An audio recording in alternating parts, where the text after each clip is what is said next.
All right, good morning. Let's go over today's trade plan. So in the overnight session, the market held above 1924. That previous high, 24 quarter, still attracted buyers. So that strength that we saw yesterday remained intact.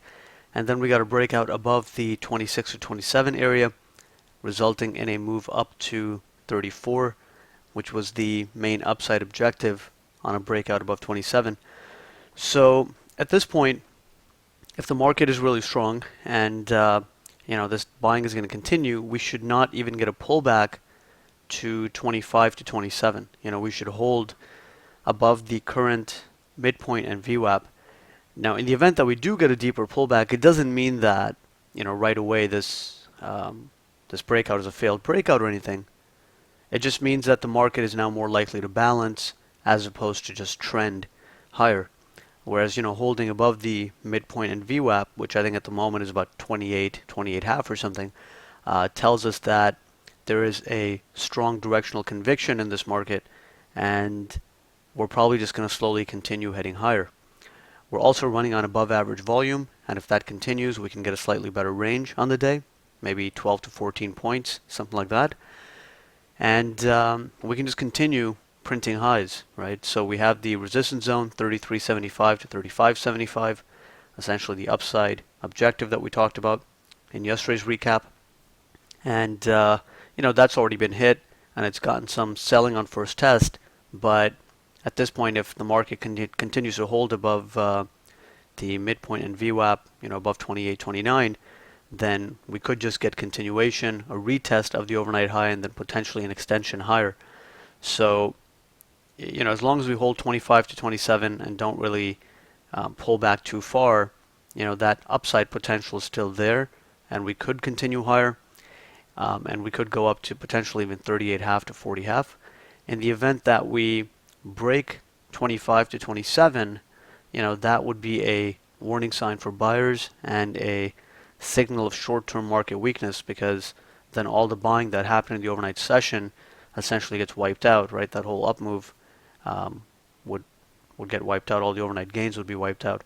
So that would be a sign of weakness short term, and it could result in a move down to the 20.5 to 22.5 micro bull bear zone, which is a key inflection point on the larger time frames.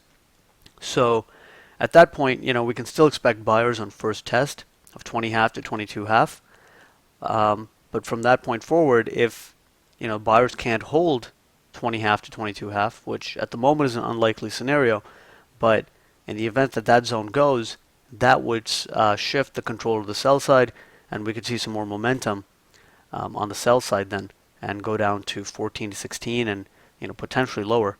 But that's the downside scenario, but that only triggers if we actually start breaking these levels and heading lower. By default, the upside scenario is going to be in play.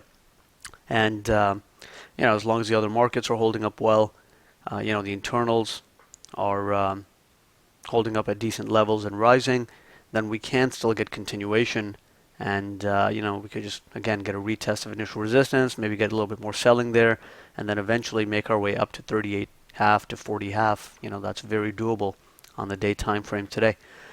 So our bias short term is going to be bullish above 25 to 27, neutral below 25, and it would shift to bearish below 20.5 in the event that that type of move takes place.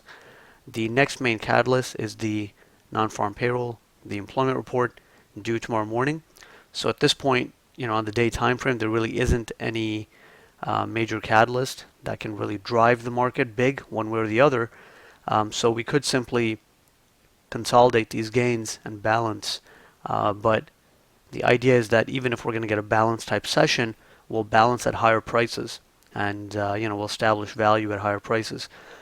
So that's really the main idea heading into today. Again, the volume situation is looking good, and that could result in some better trades, some better reactions. The pace of the market is typically better when you're running on higher volume.